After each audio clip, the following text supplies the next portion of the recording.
Hey traders, thanks for joining Macro to Micro Power Hour. I'm Samantha LaDuc, founder of LaDucTrading.com, and I will very briefly be joined by Craig Shapiro, our MacroAdvisor EDGE manager. He is listening to the Waller comments, which come out sharply at 4. They rescheduled, so he's gonna, kind of interpret that and come back with me. In the meantime, this gives me an opportunity to, again, kind of invite you very much to ask your questions.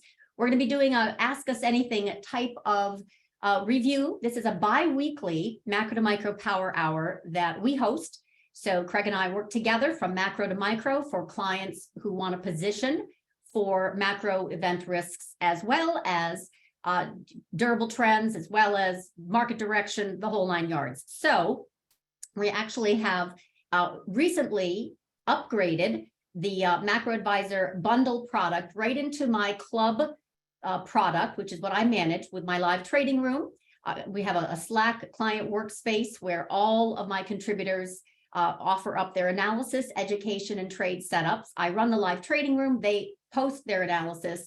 Craig has his very own Slack channel, so he's very much interpreting the macro events of the day and then putting that into perspective and actionable trades. So we've also upgraded our recent Edge product, which is very much focused on concierge, pro-to-pro, macro-focused service. So it's research, it's analysis, it's trades, it's trade and support. Craig is very active in Bloomberg chat, also direct, literally calls, emails, any way that we can help our clients better position for market moving news and macro events, such as today, Bostic coming out, and we'll talk about that in a minute.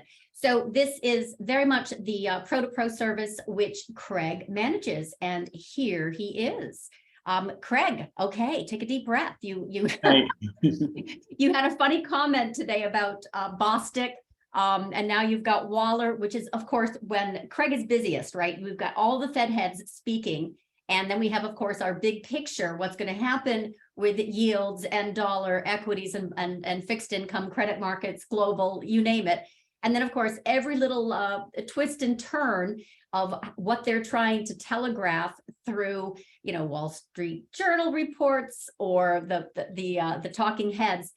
Give us a little bit of your interpretation of Waller's comments that just came out, and then what happened earlier with Bostic. Well, unfortunately, we've kind of gotten to a situation from a macro perspective where the intraday moves and even the multi-day moves are being driven by the speeches and the market is just so in tune with specific words that are coming out, and so today, the Bostic, gave a comment where he mentioned the word pause later this summer, mid to late summer, and the market took the word pause and just ran with it. And in this zero data expiry world that we live in,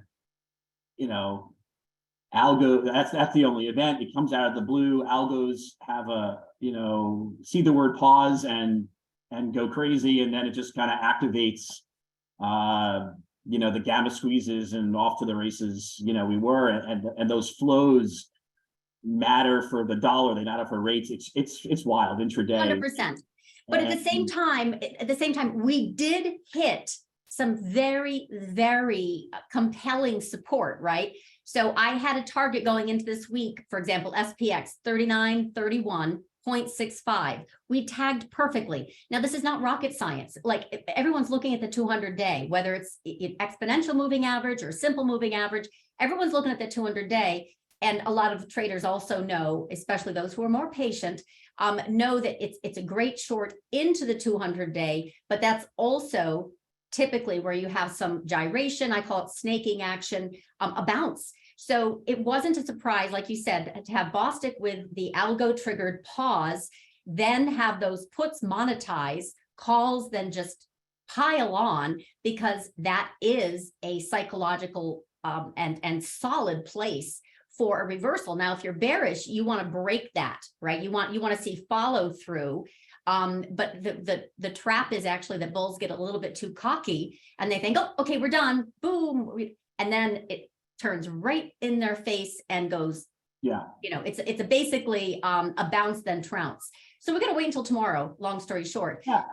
Yeah, and look, I mean, Bostic's not a voter. I mean, and I tweeted, the truth is what he actually said was that he's willing to take his dot up at the next meeting. I think the market really misinterpreted kind of what he was saying.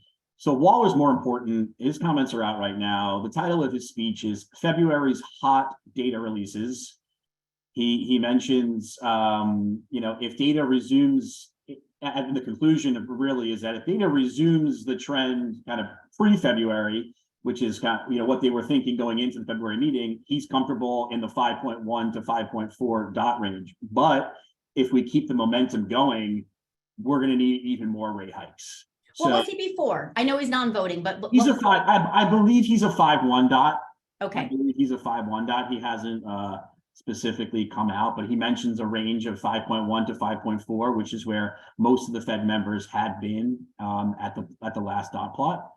So he's talking. I mean, this whole speech I kind of ran through it pretty quickly is talking about kind of this resurgence in data that we've seen really to start the year, both on consumption, employment, and inflation. And so he's upgrading his assessment of the economy. And if we get an inline data releases on employment and on inflation, it seems like that to him that means we need to do more.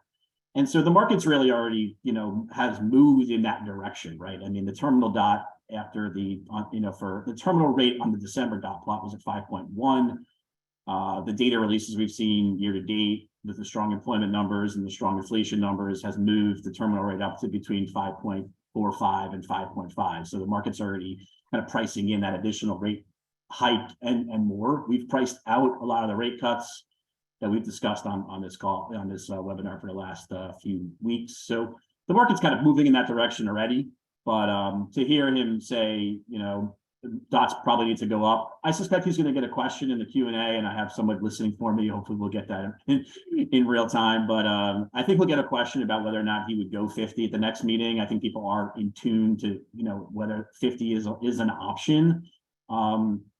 Frankly, I don't really think it's an option. I think they've kind of committed to this 25s path. And so to go from, a string of 75s to 50 to 25, back up to 50, I don't know. I just feel when do they? That what's that? When do they, in your estimation, or do you think they just stay 25 basis points? I think they'll stay. Whenever? I think they'll stay at 20. I mean, look, I think if we got another 500,000, print on payrolls, I suspect they would consider going 50. But we're not going to get that data point until next Friday. Then we go into a blackout period, and then the inflation print is the following week when we're in blackout period. So it may be hard for the market to get us up to 50, the potential for 50. But if he says specifically on this webinar that he's open to 50, the market will trade there. You're talking about on the 8th next week, correct? What's the 8th? Powell's present. I'm saying if Waller this afternoon kind of opens up the door for that would think about 50. I think that's the Fed telling people start thinking about 50. I think Powell then next week when he speaks on Tuesday and Wednesday would confirm that, yeah, sure, we're thinking about 50, because when he speaks next week, he won't have the payroll data point and he won't have the CPI data point yet. So, but if he tells people he's considering it, I think the market will say, okay, this is potentially a live meeting again. So yeah, and it's a little bit of inside baseball stuff, but you see how important this has become, because every basis point move in the terminal rate kind of has, reverberations around the rest of the market. I mean, immediately when those comments hit from Bostic, terminal rate falls, dollar falls, equities rise, credit tightens. It's all kind of correlation one at those moments. And I think to your point, if you're at a key technical level, when we get these what's seemingly out of the blue headlines, the market has outsized reactions, right? I think if Bostic would have that comment, if we're at your level and Bostic and we don't get Bobostic's comment, and we get Waller's comment instead, which is We're going to go right through it. I'm thinking of going, oh, we're going to break down. Yes. So but we didn't get that comment. We got Bobostic's first, we get Waller's after the close. Yep. And so, now we got to deal again with tomorrow. Obviously every weekly option tomorrow now is a zero data expiry option. There is important data tomorrow. Well, first off, tonight there's important data. There's a Tokyo CPI is tonight. Yep. So the BOJ has kind of really guided everybody to this idea that inflation will return to 2% kind of over the course of the next couple quarters.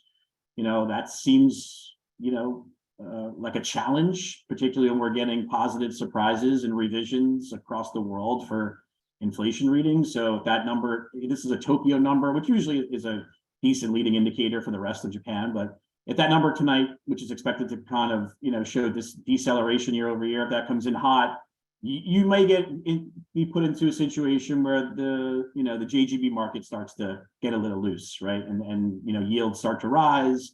That has, impacts when we wake up in the morning in Europe, and then tomorrow with, the Treasury market here. And then tomorrow at 10 o'clock, we get the ISM services, services PMI, which I think also is important. That was a big number last month positively. People will want to see if that momentum continued in February. And if it did and prices paid are up and employment is up, that will be a sign that the February data is likely to be more robust than expected, and probably will lead to similar type of trading that we've seen over the course of the last few days, which is for the most part dollar up, yields up, and equities struggling more. So this is interesting because not only am I following, of course, the dollar yen at very much an inflection point of 137, and this inflation print that's coming now, and then the 10th is Kuroda's last meeting, the 20th is the next economic inflation report for Japan, right before the next FOMC meeting. So there's definitely a lot of inflation macro risk, which impacts yields, which is a headwind to equities, which impacts yields and dollar, higher yields and dollar, or a softening thereof because we're right at resistance. But at some point, it is a little harder to game now what the dollar yen will do, because the new sheriff in town over there, head of Bank of Japan coming in, replacing Kuroda, had a cheeky little statement that the Bank of Japan can continue buying government bonds. They can't continue buying government bonds forever. like the obvious was just stated. But at the same point, there is this kind of feel, right, that there's going to be another widening of the yield curve in Japan. So they're talking out both sides. Obviously, very hard for the bond traders there to game it.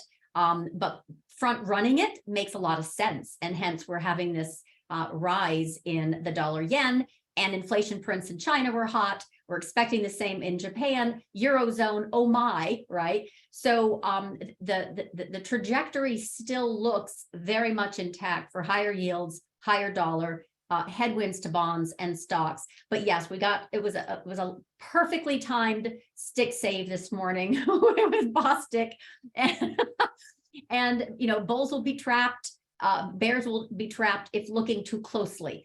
But I'm definitely of the opinion that we need to have either bond bulls defend here, or we're going down. And what would we have potentially kind of like systemic flows, CTAs or pensions or whatever, buying foreign or domestic treasuries to basically backstop the US bond market from falling further and freaking equities out? What's your bull case for buying bonds right here? Or do you see the flow physically coming in to support bonds right here? Because I think that matters a lot. Yeah, I mean, we definitely are moving. I think there was a crowd of the recession crowd at the end of the year and to start the year that was comfortable buying duration. And we saw pretty good, flattening and inversion in yield curves where front end yields were moving higher, but people were buying the back end, and every auction was bid for all of January. And so there was plenty of demand for long end treasuries for 10s and 30s and what have you. And what we've seen now over the course of the last few weeks is we're starting to see some selling, whether it's, profit taking from some of those purchases or what have you. The auctions resume again next week, but last week's auctions, bids to covers were a little bit worse than expected. There were tails across the board. So demand is starting to slide a little bit.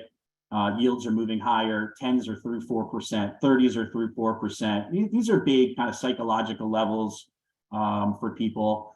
We still have to deal with the complications of the debt ceiling debacle in DC. So that's making it harder for, I think, people to, figure out exactly what's going on. But I mean, look, I think there continues to be pressure in bonds with these inflation prints. Inflation volatility is rising. So term premiums are moving higher. There, investors want to be compensated more for inflation risk. And so it's hard to see exactly where the incremental demand for treasuries and for fixed income is going to come from in light of this data, which continues to positively surprise, certainly on the inflation front, less so on the growth front, but still, we're not getting those recession type data points, yet. We're certainly gonna get them for the January data. We'll see how the February data comes in. If February shows, much worse as far as economic momentum is concerned, yeah, there'll be that bid will come back in for duration, but there is risk that the bond market selling gets a bit disorderly. And typically when bond markets get disorderly, that's, we see vol come up. I had sent you a chart. The move index has started to move up. Bond volatility has been moving up, typically is a good leading indicator for equity volatility. So, as fixed income volatility rises, that's typically kind of risk off, type action. And so we can continue to see that. I'm just, from that standpoint, I am looking more at my intermarket, and I have a question about the debt ceiling I don't want to forget. But first, on the 50 basis point surprise hike in March, the odds are increasing, right? Every day a little bit more. So it's still very tradable, a run up, if you will, into FOMC. So even though we don't have volatility, move is moving, and then specifically bonds are falling. So there is still that kind of risk of a surprise, and I've risen from like 3% chance to 33% chance or something like that, and it's growing. It'll hit 40%, and maybe if we get above 50, it's done. What? Right. So I think what the Fed, it's going to happen. It's a little bit of inside baseball, but it's becoming more important, right? So the Fed doesn't like to surprise markets, and so with the odds in the low 30s, it's not going to feel like they could go 50. And so now with the data, and because the data releases, one of the data releases is, well, Powell speaks the middle of next week. No one speaks after him at this point. There's no one scheduled to speak. So it's almost a situation where he's the last word. He speaks on Wednesday. Then you get the data on Friday. We go into blackout, and then the following week is CPI. So if the payrolls and CPI are hot, he's going to want to, the Fed's going to want to be in a position where they could go 50, which means I think they need to take the market needs to get the odds up from 30% today to 50%, before the payroll print. Yep. Is why I think some combination of Waller and Powell kind of gets us there. So that's a tradable. That's my only point. That is the trade. It's correct. The trade from 33% to 50 on 50 basis points. I think that is a very negative outcome for equities. So yes, we may get that over the course of the next, 4 trading days. And then we get to next Friday, and a lot of that trade has happened already. And if payrolls come in at 500,000, then maybe it'll continue. If it come in at 200,000, then they'll trade it back down again. So, but that also means that we have risk from the 10th to the 21st. So at what percentage point, in other words, this probability trade, right, then becomes a fait accompli, meaning they've hit a particular threshold, and there's this precedence, right? If it gets over 50%, so many days before the FOMC, it's basically going to happen. I mean, do you have a rule of thumb? I know that's kind of a It's random hard to say, but what I would point out, statistical question. I think this is a reasonable analog to think back to. I think it was in June, they were like guiding people to 50, and we were in a blackout period.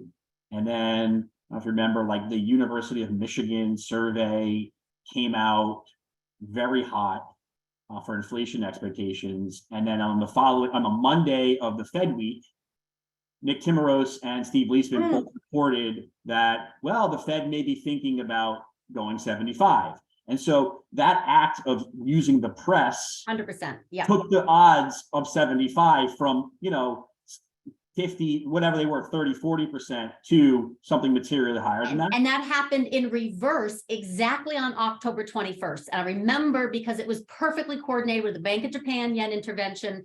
And then they had the article right before pre-market, exactly like it was perfectly timed with the Fed whisperer, Nick Timiraos in Wall Street Journal, saying the Fed is, thinking about a pause. And that was it. Animal spirits from the 21st up just confirmed this mid-October low.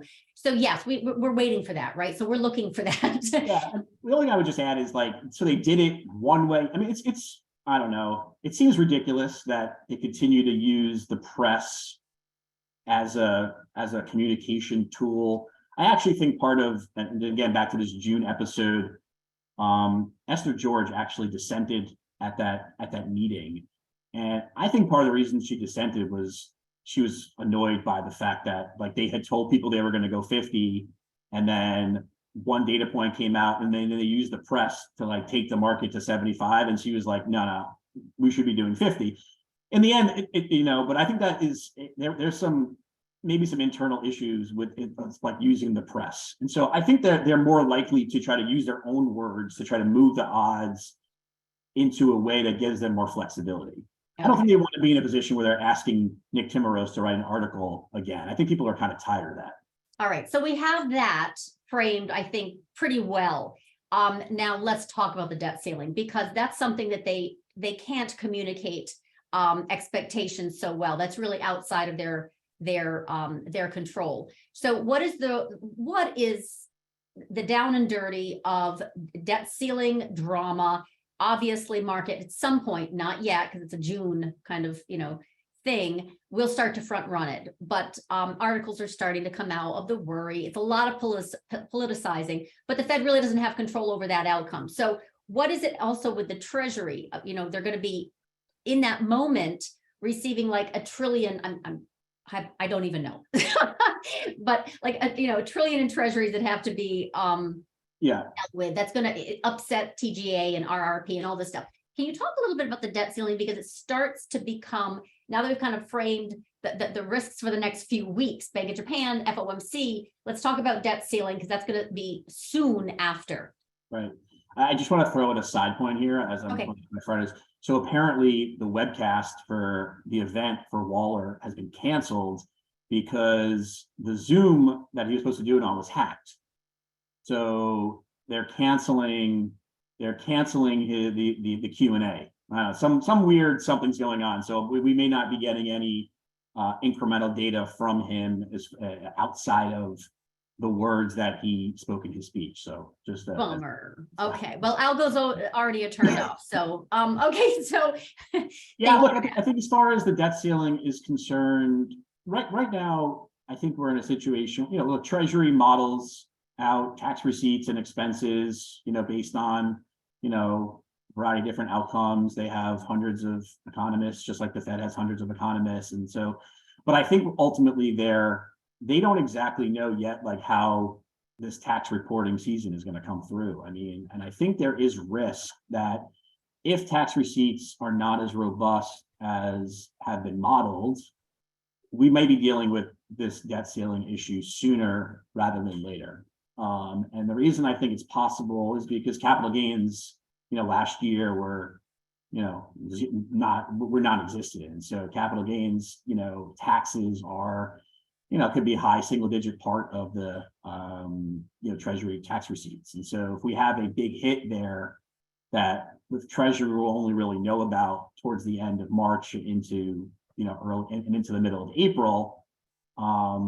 If there's a risk there, that might bring forward their expectation about when they have to deal with this. They've kind of guided markets to, emergency measures through the end of June, and then they could even kind of push that a little bit further. And so this would really be more of a third quarter issue. If tax receipts don't come in as expected, we may be dealing with, this sooner rather than later. Small note in that direction, Treasury decided to downsize its 4-week T-bill auction for next week from 60 billion to 57 billion, right? So it's kind of the first indication that they need to start reducing the sizes of the debt offerings in order to deal with, Treasury. But really, they won't really have a great read on this until we're through tax season. So I think it's really not an issue that's top of mind for markets between now and the middle of April. But, post that, this may become more of an end of 2Q issue rather than a middle of 3Q issue. All right. So then what if okay, so when you say the issue, what is the impact? In other words, my understanding roughly is that if they agree on raising the debt ceiling, the Treasury is going to have to issue $1 trillion worth of bonds. So that's the single largest quantitative tightening event in history. Is that it's not that a worry? Yeah. Look, it's not that they have to do that. It's that they are likely to run down the Treasury general account over the course of that's their checking account, basically. They have about $400 or so billion in there. They can use that money to pay bills, pay their own bills, expenses, while they're not able to incrementally borrow. Once the debt ceiling issue is dealt with, then they have the ability to borrow, as much money as they want again. And so at that point, they will restock the Treasury general account. They will continue to just issue debt, kind of, as much as they want.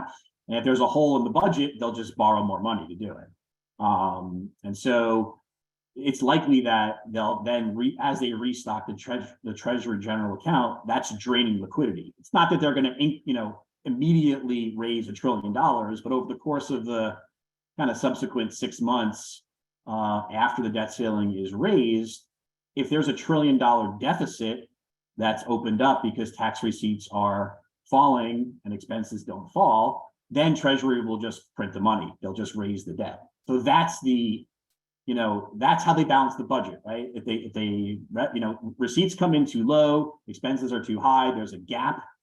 In order to fill that gap, they raise debt. So that's what people are talking about as this massive debt, but you don't exactly know yet like what that number is going to be. But you should assume that once the debt ceiling is gone, once that's no longer an issue, then Treasury will raise cash via debt sales, and that will drain liquidity, from the market. So when people are looking at these net liquidity indicators, it's this idea of the size of the Fed balance sheet, less what's in the reverse repo, less what's in the Treasury general account. And so as the Treasury general account grows, that's less money available in banks, in reserves for banks to do things with, like lend the money out or like lend it to hedge funds to speculate. And so that becomes a proxy for risk taking. When Treasury has more money, that's less money for people to speculate with.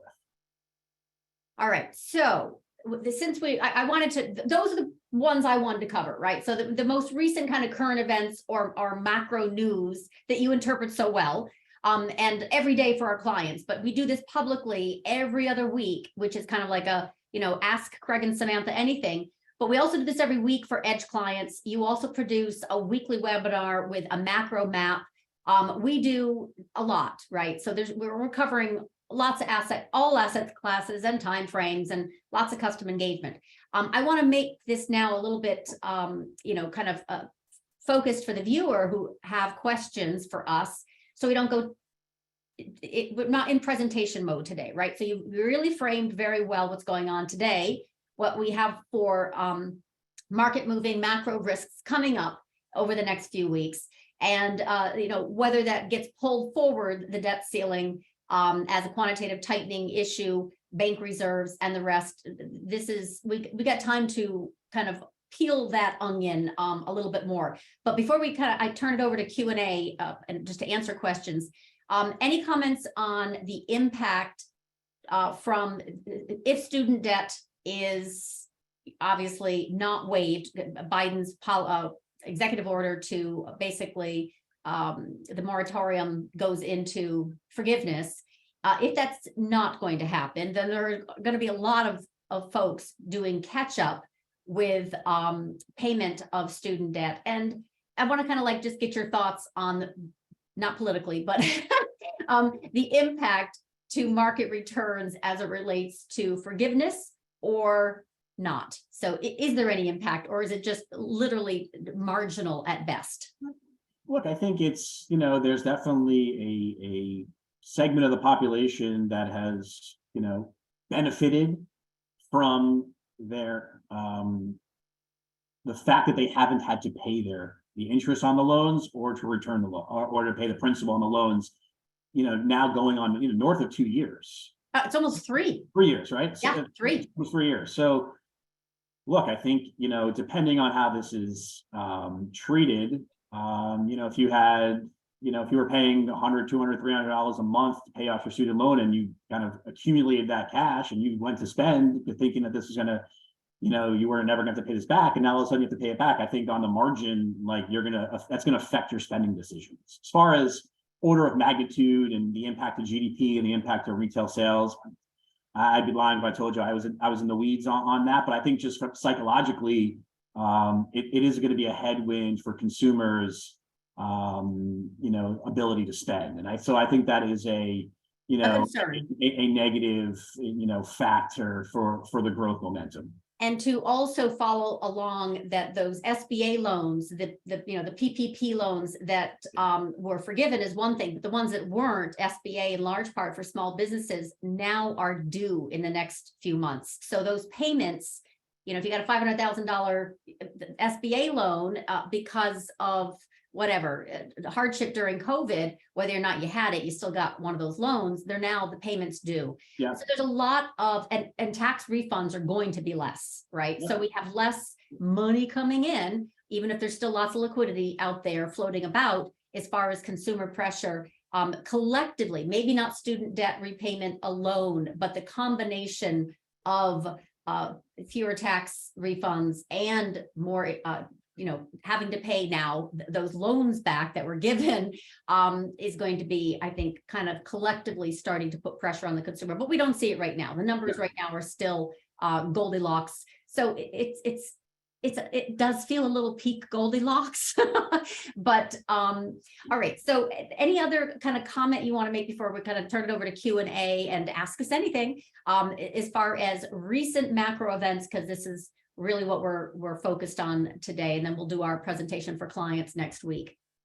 Yeah, look, I'd say, and I've been, I think, fairly consistent with this, is my framework kind of revolves around this idea that the markets, equity markets, are in need of liquidity and a constant need of liquidity. And so extending the timeline before we get incremental liquidity from the Fed and central banks is, as we extend that, that's risk off. That means the trend is lower. The longer you push it out, the longer you push it out, mm-hmm. that means, that as we extend it, that means I think risk assets are falling lower. So in light of elevated inflation prints, in light of growth data that has been better than expected, we've priced out the rate cuts for 2023. We've raised. There's no surprise to you and me, none. Right, we've been we've been talking about this for a while, but look, it took the market a little while to get there, and kind of nailing the timing of this has been very challenging, right? I came into the year thinking that we were going to push out the rate cuts, and what did we do? January, we brought them forward, and the market rallied. 12 had the best January in quite some time. So we have to. I need to do a better job of kind of identifying all the other factors, even though but now here we are, and we've taken the terminal rate up to, and there's still upward risk. We're pushing out this timeline, so I think we're in that wheelhouse here where it's going to be very difficult to expect anything from the Fed. I also don't really subscribe to the view that this economy is self-sustaining in a way that can lead to kind of better economic growth, better corporate profits without the Fed liquidity. At some point, we will, taking rates up to 5.5% is going to have an impact. I think you mentioned these SBA loans, but even the corporate loans, a lot of corporates were financed in April, May, and June of 2020. May is a huge rollover month. May is a huge with the Fed backstop. So now, starting in May and kind of every month after, you're going to get more and more corporates that need to come to market. Now rates are not 0, they're 5, they're 6, they're 8, they're 9, depending on where your credit rating is. So I think corporates are going to start to see a pickup in interest expense as they have to refi some of this, the short-term paper. Point. Yep. So that's another headwind for earnings that's coming. So I think that's where we're headed. But look, right now it's really about nailing this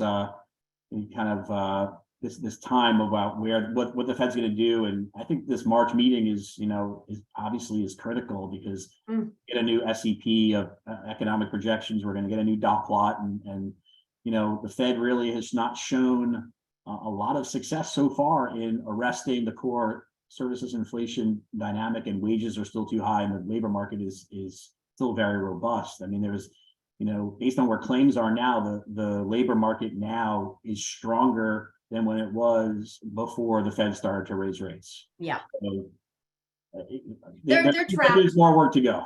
Fed is trapped. My charts, my mantra, Fed is trapped. All right. So let's rotate to questions in Q&A. Hopefully you can see. And by the way, if you have questions, yes, definitely hit us up and we will kind of go one by one here. In our less than half an hour. All right. So first question is there really kind of a place to watch for a credit event in the charts? So he referenced, Bank of America high yield spreads. But what are you looking at when you're looking at credit risk in a nutshell? I mean, I think the best thing that folks could do, you can look at HYG, you can look at LQD. HYG is the high yield ETF. LQD is the investment grade ETF. BKLN is the senior loan ETF. So you could look at those and kind of see how they're trading to kind of get a sense about whether or not credit is deteriorating rapidly or not. I mean, I'm posting in our channels kind of throughout the day where credit spreads are, and I have access to some Bloomberg data, but for if you're just kind of looking at it from a brokerage point of view, that's where I look. As far as do I think the credit event is imminent in corporate credit, I don't really know that that's where we're going to get this right now. I mean, clearly in September what we saw was a credit event in the UK, right? So we had the gilt market kind of blew up as yields were moving higher. So where's the next gilt market coming? I don't know. We haven't really heard a ton of talk, but I think it's going to be more of a sovereign issue, necessarily corporate credit. But we'll keep an eye on. I mean, as duration keeps selling off and long-term yields keep moving higher, it's just going to get incrementally more difficult for levered companies to outperform and to finance themselves. Okay, on that comment about the high yield, retail friendly ETFs, one thing I would comment is overlay SPX. If you're using that, you can see the divergence from way early on, right? So like in fall of 2021, before growth rolled over strongly, right? In 2022, NASDAQ was down 35%. You could see that the quality, of investment and junk was just falling over. So bonds were in trouble. They were already, pricing in this slowdown and de-risking, and they still are, by the way. So there isn't anything right now that still shows any support, meaningfully. So, so aside from that credit risk, I'm more focused on obviously currency risk, very, very, very focused. I think, euro and British pound, dollar coming down and dollar yen moving up with dollar yuan is definitely a game changer. And reflation trades hate that as they move higher, but also they hate higher terminal rate here in the US. So next question. Since we have these divergences of falling bonds and breadth deterioration has absolutely kicked in high speed since February 2nd, we petered out. February 16th, we rolled over. Yields in dollar, obviously pushing through some resistance levels. Why haven't we had volatility? Jem Carson was interviewed today and said the Fed was shorting vol to avoid liquidation. I haven't seen the interview. This is Michael. Thank you for pointing that out, because we can go look for that. But he is asking, can you comment on that and give us your take? Is vol rigged outside of an event? Look, I haven't seen Jem's his interview. I mean, he's the guru, right? I mean, it's, I've learned more from watching videos of his about vol over the course of the last, and reading his tweets over the course of the last 1 to 2 years than I knew. And so he, is, definitely the go-to guy. As far as the Fed shorting vol, I have to listen to it in context. I mean, really what I think's been happening in vol is that because of the zero data expiry explosion of options trading, 60% or so of daily options is settles daily, you're getting kind of vol suppression on a daily basis, because calls and puts are matching at the end of the day, and no one's really taking settlement. So it's like that becomes a vol suppressing factor. And so since the VIX is based on more medium term vol, 25 to 30 day vol, it's hard to create an environment where people think that we could have a protracted move up or down a month from now, because every day we come in and vol is suppressed. So I don't know if it's rigged. I just think it's part of this market structure that has changed, where the most important flow of the day, of any day, is what the zero data expiry crowd is doing. I think what could happen is like we saw today, right? Which is, if the market is set up a certain way at a certain time of the day, and a certain headline comes out of, not necessarily out of left field, but if it's at 10 a.m. tomorrow when data is released, or at 11 a.m. when Lori Logan speaks, or at 2 p.m. when Michelle Bowman speaks, they're speaking tomorrow. Depending on where the market is set up, and we could have a situation where a fundamental data point comes out that triggers humans to actually do something at a point in time when the zero data expiry crowd is set up one way, and that could create this kind of perpetual cycle of a more protracted move to downside. But right now, S&P is realizing in this, high teens, low 20s, VIX environment. So it's kind of hard to break it. So I don't know if it's big, but it's, but I think the Fed is more, in the vol containment camp in a way, in that they don't want vol to be too low, or I thought this, but when vol gets too low, what winds up happening is that animal spirits come back, and then inflation expectations start moving higher, break-even yields start moving higher, and then the Fed has a inflation problem again, which is basically what's happened over the course of the last 4 to 6 weeks. So I was thinking that the Fed doesn't want to get vol too low, because it wants to prevent that from happening. At the same point in time, when vol gets too high and VIX is above 30 or 35, the Fed doesn't want to blow up the economy. They don't want to blow up the markets. So they're range trading, vol. So they are suppressing it. There is active. At least it's a self-fulfilling, prophecy. And I think Jem actually said it great. I think he even said something along the lines of, knowledge in and of itself is vol suppressing, meaning when the market is aware of these views, it's that everybody knows it, and so it's already in the price, and it's in the and then volatility picks that up. So at this point, Powell speaks next Tuesday. People should be, by the time he gets to speak, there'll be some hedges for Tuesday on there, and then whatever he says, we'll move in one direction, and that'll be monetization, calls and puts, and then we'll go on to the next day. So you had mentioned in the I think the last webinar or the webinar before, I don't know, because we always touch about this zero DTE option phenomenon, but by default or design, You might think by default, I think by design, that this is used by institutions to suppress volatility, whether it be the invisible hand of Fed or institutions themselves. But I personally think it will build up the energy for a big flip, but not the kind that's beneficial. And then Michael Green posted a while back a Market Watch story, which was basically confirming JP Morgan put out a stat. Remember how you had said it was more institutional, you had suspected it was more institutional traders because they don't need margin. They can, it literally came out. Institutional traders are by far the biggest users of these products. Data from JP Morgan shows retail investors account for just 5.6% of all trading in these zero DTE instruments.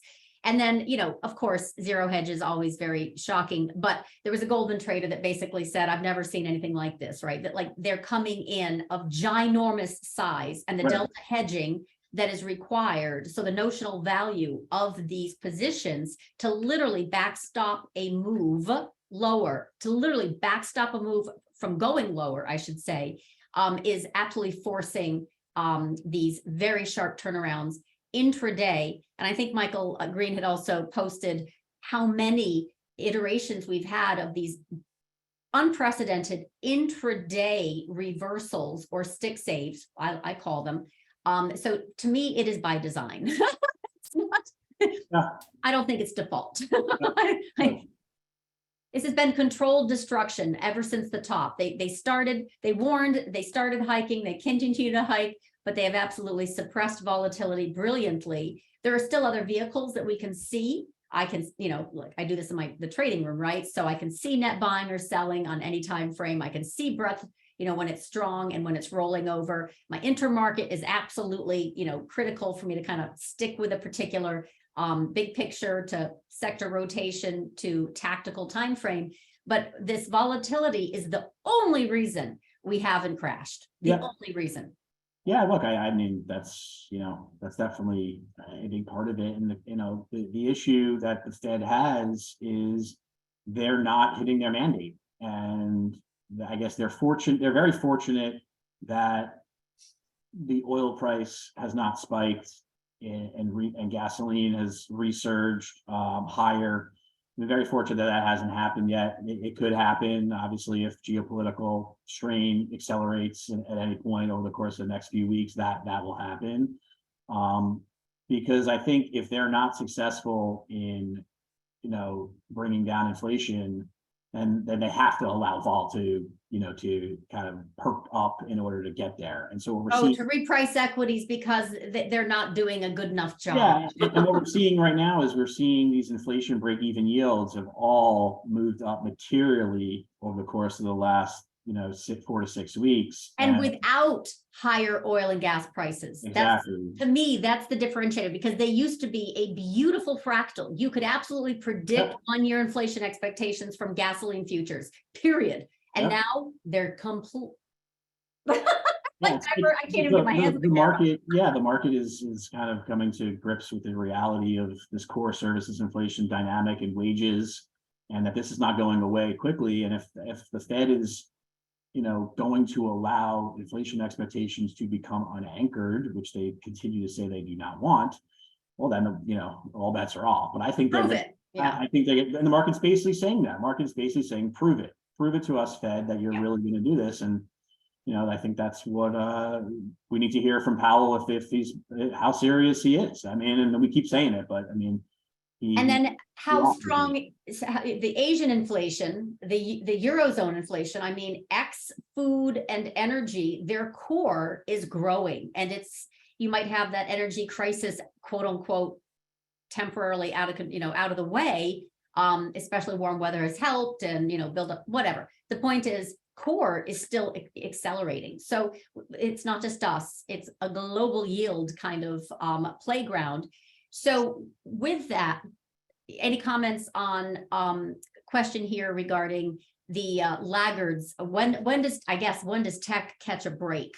Laggards of 2022, I have my strong opinions about this. We're in the next leg down. It's already started.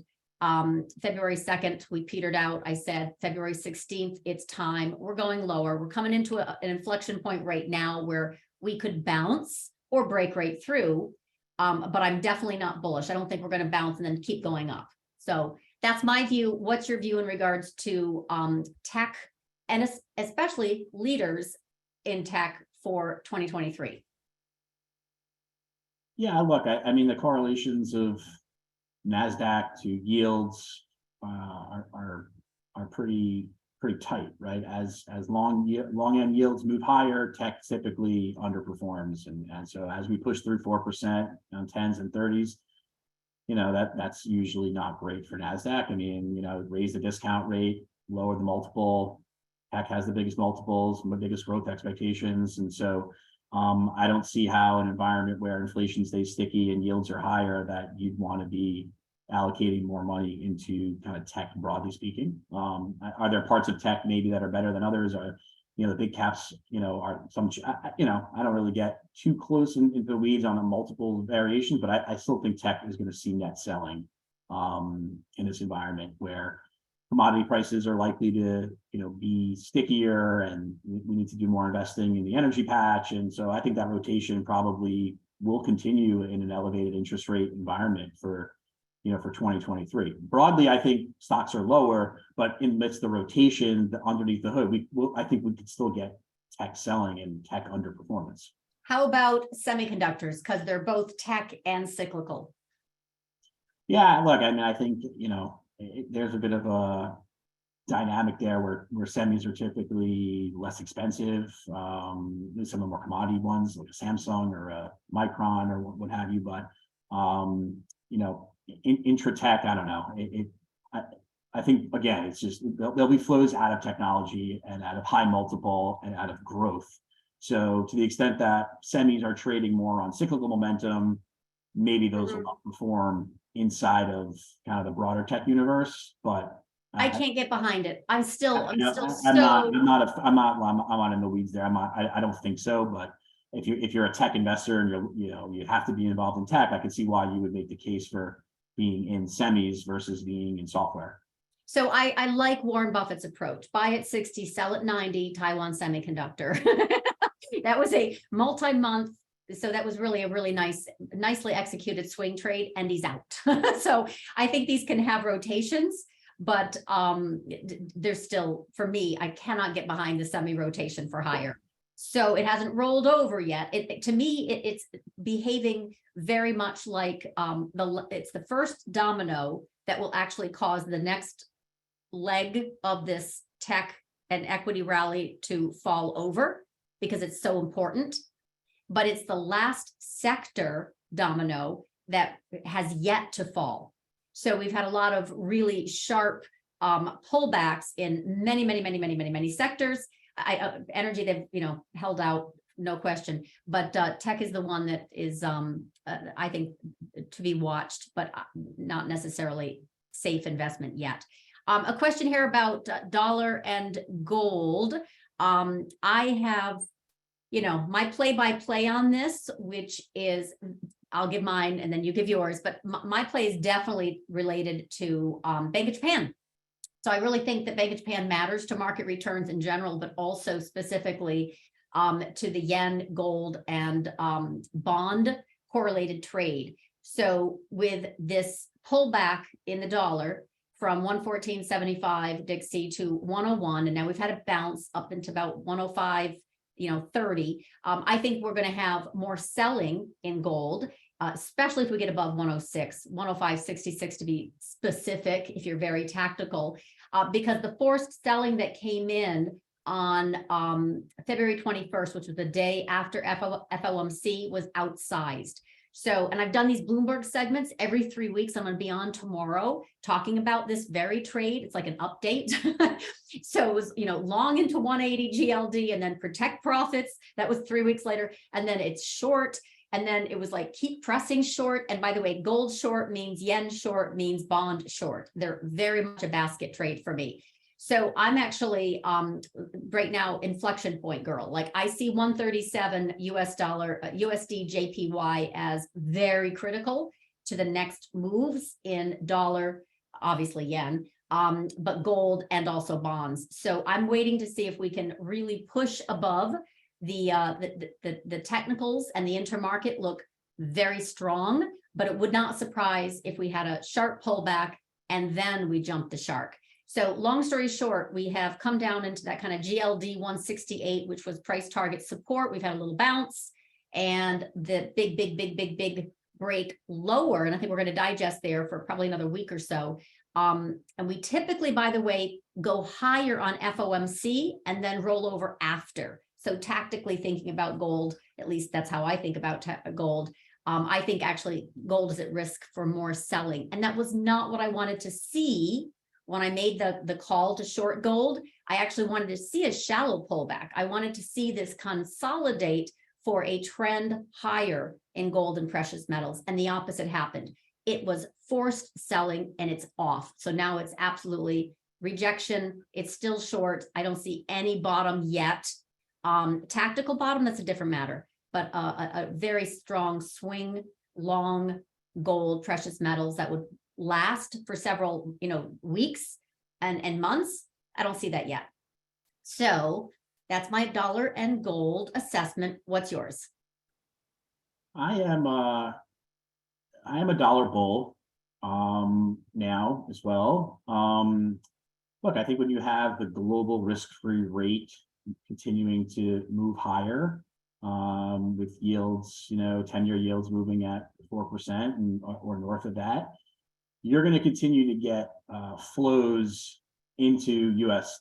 Treasury assets. There is going to be a continued bid, for that, especially as you compare that to anything else in the world. As the risk-free rate rises, everything else in the world needs to rise kind of commensurate with that. So if you can get 4 or 5% in the US, do you really want to only get 6 or 7% in an emerging market? I mean, either of those spreads are probably too narrow. So I think that amidst a Fed tightening cycle that's going to slow down its inflation and its growth, you want to own the dollar. And I think that's where the money will continue to flow.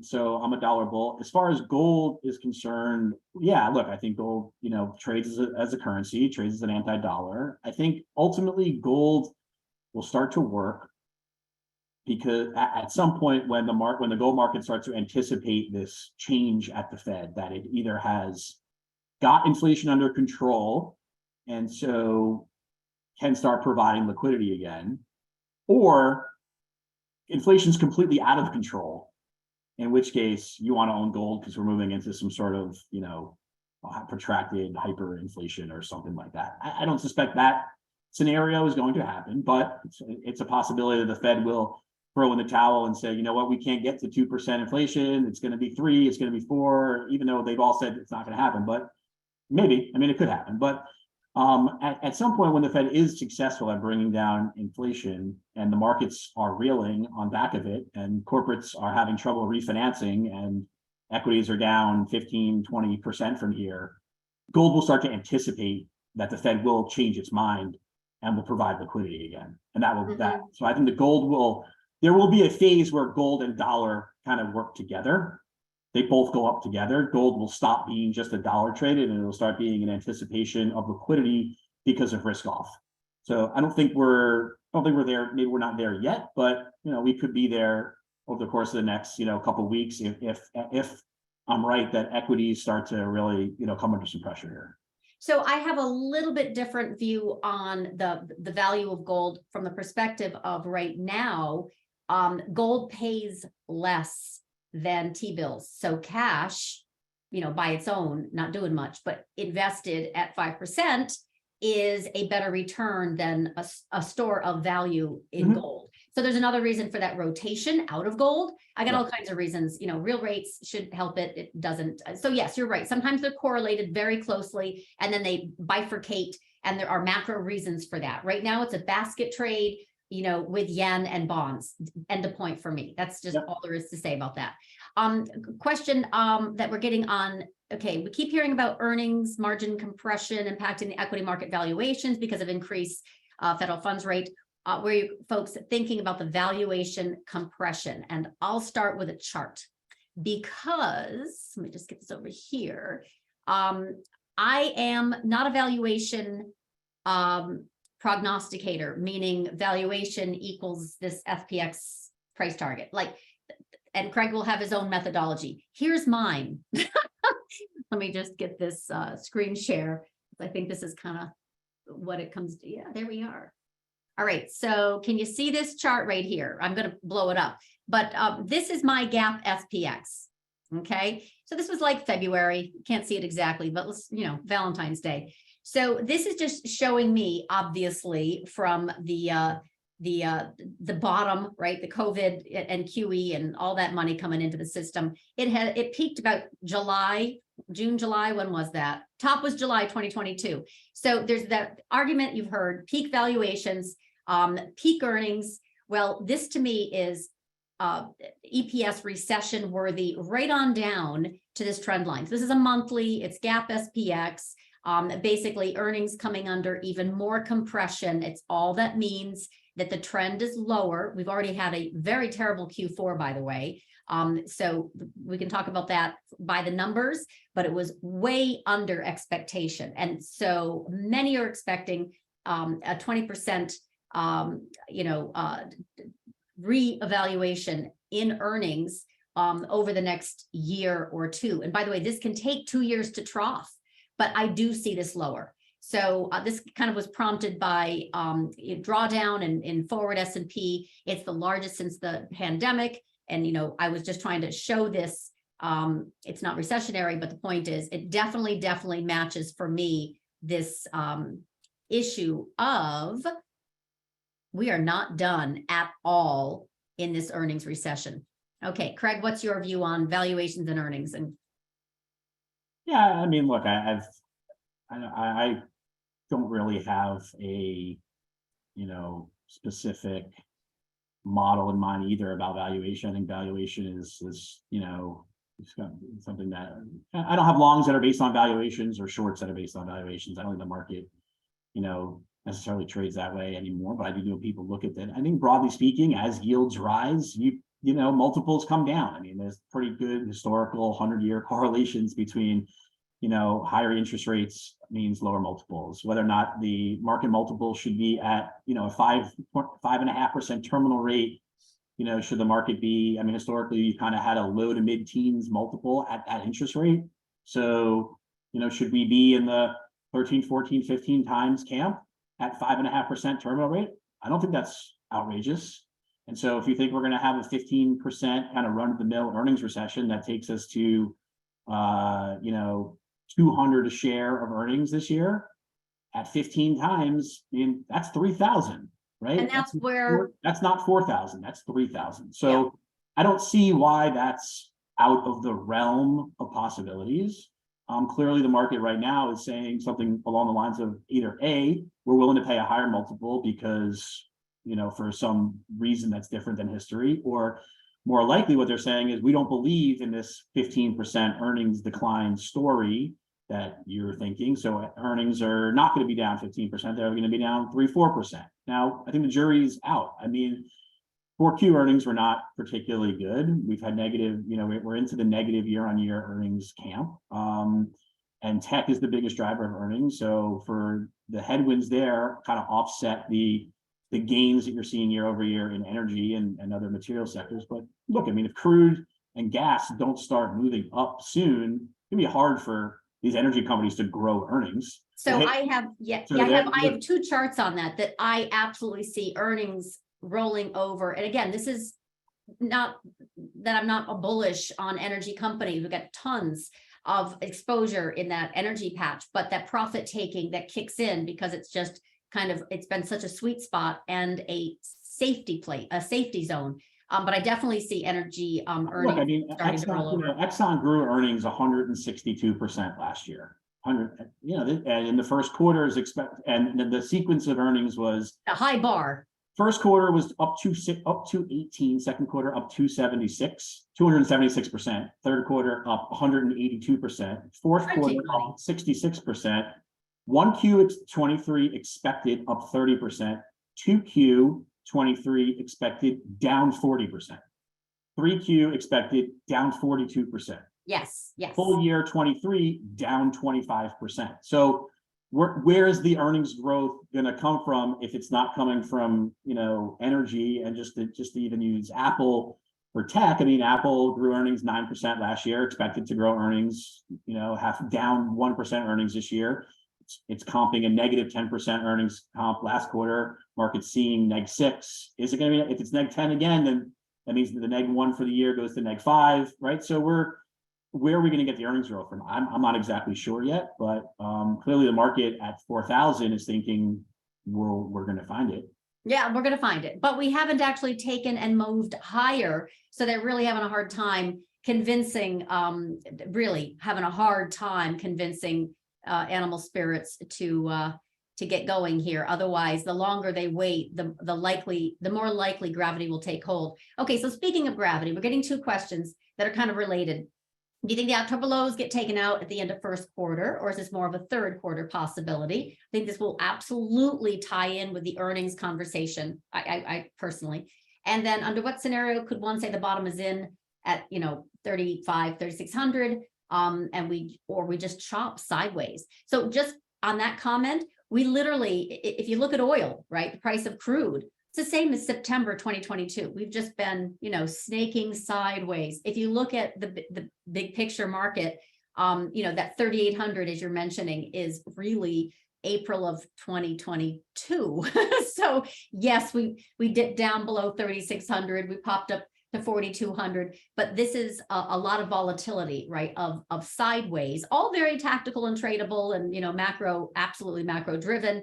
But because volatility is suppressed, we can do this. At some point, we're going to give sway. So I don't have a particular timing on when that happens. I'm watching very, very carefully right now where I think volatility will emerge in this kind of March timeframe. I've been saying that we wouldn't get any big volatility. I've been saying for months that we wouldn't get any big volatility until this kind of March timeframe. So I'm still waiting and, you know, expecting that we're going to have some drama.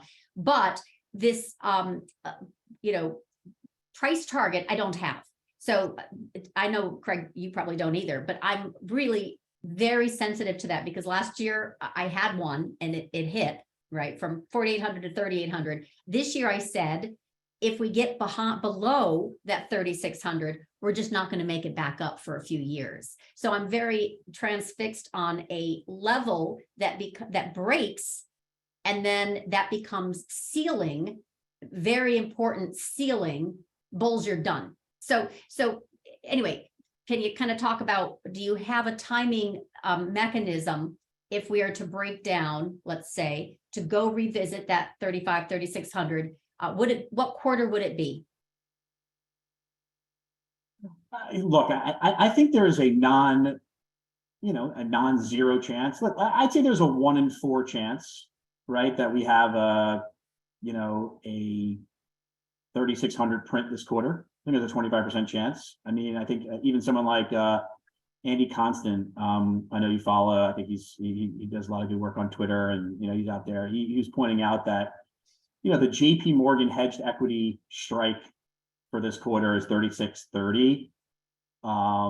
And the high strike is like 40.65. And his view is we're either going to close at 40.65 or we're going to close at 36.30, because the pull of the size of that contract as we get closer to it will become overwhelming in a way that it'll overwhelm the zero data expiry crowd. So a 36.30 touch, would that be? I think there's there's a 25% chance of that happening. How do we get there? I think we get there with a hawkish set of Fed commentary between now and the meeting, and kind of reiterated at the meeting, which is a terminal rate that has moved up from the 5.1 to 5.4, with more dots at 5.6. With a labor print that comes out next week that is hot, with a CPI print that is in line, hot, and maybe one of these big cap tech companies coming out and guiding lower for the first quarter, just at a conference or something. Could we be down at 3,600? I think absolutely.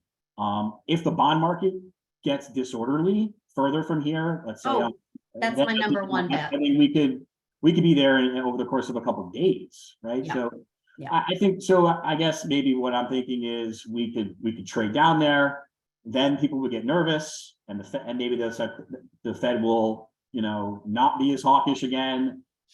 We start to price back in some cuts. We have a rally in April, and earnings season comes in maybe a little bit better than expected. We rally back, and then the more protracted move down to 3,000 comes in the sell in May summer period, right? Where and that's keeping the debt ceiling. Hopefully that doesn't have an issue. That's geopolitical, not an issue, but just kind of a more without any idiosyncratic left tail type stuff. Earnings don't come through, inflation stays sticky, Fed really can't do much about it, and markets grind lower, through the summer as people start to come to grips with the reality that the 2024 earnings are not going to look very good.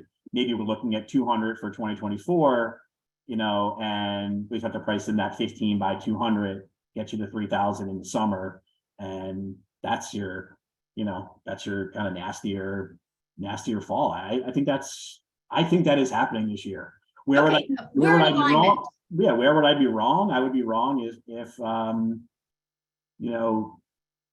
the economy really starts to show that it really can handle these rates in a way where inflation is coming down. If I start to see this inflation really fall out of bed, the labor market starts to slow, wages start to kind of fall, Fed can kind of go into their immaculate disinflation idea, and the market says, yeah, you know what, 2024 may actually be better, because we're in the kind of Fed's going to be in the 4 to 5% range for next year, and wages are going to do their 2 to 3%, and buybacks are going to be back, and it's an election year, and fiscal's okay. Then yeah, maybe we could be in that camp where 2024 could be a much better year. We start to price that in, towards the third quarter, fourth quarter of 2023. I guess that's where I'd be wrong. Okay, so I had a little cheeky title for this webinar, which, Samantha is thinking about all-time highs having been in. I absolutely believe that. So I think that this year we have seen all-time highs. So in your probability of 25% chance that we hit that lower level this quarter, because that's the question that George is asking, I would give it a 40% chance. I think there's a 10% chance that we're going to get back above, let's say 40.62 on a weekly close. Sounds specific, right? So because I am, just like I had that price target for this week of 39.31.65. So I am not expecting that we're going to get above 40.62 on a weekly close. Like, okay, let's say it's a 10% chance. I believe we have a 40% chance of slicing right through and lower now on my warning that bond bulls better defend here or else. So I'm looking at this risk of March still. I have been very consistent about this volatility surge rising in later part of March. I still see it. So nothing has changed for months, right? Months. All right. So I get that a 40% chance of slicing through. Okay, 50%. We're going to go sideways and then slice through later. Yeah. So, Yeah. But we're still going through. Like I'm like a 90% we're going through, 10% and by the way, I just came off a Spaces event hosted by TrendSpider, and there were, I think, 8 mostly tactical, traders or technicians of some sort, macro to micro. It all kind of depends on time frame. But the point is, I would say 60% were very bullish. I was absolutely in the minority of being bearish, and I'm not, as you know, macro like you are macro. And so, the others kind of hedging their bet. They just don't trust it, and they're in T-bills or cash. So there's definitely, everyone has to do their own interpretation of the market and, their own time frames and such. But you heard mine. I think the all-time highs are in for this year, and I think we have a very high probability of going lower. But will it be, this quarter? That's a tougher one. Timing is tougher. Yeah, timing is tougher. In answer to a few questions here, we definitely already covered the one about Quang, about Bostic. That was the very first thing that Craig spoke about. So hit that when you get the email, right? You registered, you'll get a copy of this because we're going way late. I don't want to go over it again. He spoke about that at length. I think we answered a lot of stuff here as far as PBOC liquidity, and they have definitely 5 days in a row, right? Really heavy on liquidity injections, impact to US dollar yields. Well, obviously they're doing their QE, but it's having diminishing rates of return, and they're exporting inflation, which is spiking the German 10-year yield. So yes, it's all very inflationary. How's that? That's really, I know, a quick one. But Bank of Japan, I've talked about extensively. I'll be on Bloomberg tomorrow at 3:15 talking about it some more. I talk about it every day with clients. And by the way, this is what we do, right? So I run a live trading room, macro to micro. It's very much client engagement. So you give me your ticker and what time frame, and I'm going to size it up, give you my thoughts. I'm also going to post my analysis and swings and trends and chases and all that jazz. Craig has a dedicated Slack channel where he's posting macro interpretation for clients, but it's not the same engagement as our MacroAdvisor EDGE product, which is very much pro to pro, those who really want the concierge service of this every day with Craig, okay? So he explains it brilliantly as it relates to understanding it. I think it's balanced, right? So it's not just research and analysis, but it's also balanced. Not hyperbole and crazy, oh my God, the sky is falling. So very much, if you're interested in this type of weekly communication from Craig and I, from Craig, from passive listening to direct, literally, what do you got? What's this mean? Okay, definitely join us. All right. So we have a Discord product, which is community driven, mostly newer traders. We have my club product, which is very much focused on that live trading room and lots of chase swing trend analysis with my intermarket, with Craig's macro advisor postings. And then we have an edge product, which is elevated, right? So you get weekly calls with Craig, monthly calls with me. We do webinars and the whole thing. So I'm going to kind of wrap this up here because it's called the Power Hour and we're over. So it's 5:18. We tried to cover our own kind of views of the macro market risk coming in. We've also answered lots of questions. We didn't do the presentation so much because we're going to save that for clients next week. And then that's it, I think, in a nutshell. Yeah. All right. Yeah, we did that. I think we went through everything. And if we didn't, we're sorry. Hit us up again in 2 weeks. No, you're gone in 2 weeks. You got kid duty with vacation. So I'm going to have a guest in your spot who's going to be talking about bank reserves and credit lending and stuff that I want to understand better. And I wish you were going to be around to co-interview. But anyway, I've got someone who's expert on Fed liquidity, long story short, and credit markets to come in for the public on March 15th. And we'll announce that later. All right. Any final thoughts, Craig, before we wrap it up? No, look, I mean, these are challenging markets. I think they're frustrating, because, the intraday movements just often seem erratic and, not really based in anything more than what very short-term players are doing. And so trying to find explanations for moves are, often kind of fruitless and a waste of time. I think what's important for me is trying to getting the trends, right, and getting the direction of macro right. And I know what you've had is, I mean, some of your trend plays have just continued to just, print money, right? I mean, some of the trends that we've been in, kind of can work exclusive of this macro nonsense. So I think the combination of having, the trend work that you're doing and kind of picking up which stocks are working, which ones aren't, in concert with this overlay, this macro overlay that we're doing, I think is a very robust way to be thinking about, about investing. And I don't really, know a lot of people that are really doing it. So I'm happy to keep doing it with you here. So it's a great collaboration. We definitely cover a lot of ground and time these turns with precision. I mean, it's a lot of fun. It really is the puzzle of the market. And then, of course, to help clients make money, lose less of it, we're on that. So I wish you all a fabulous rest of the week and month. And thank you again for joining us. Cheers, everyone. Bye.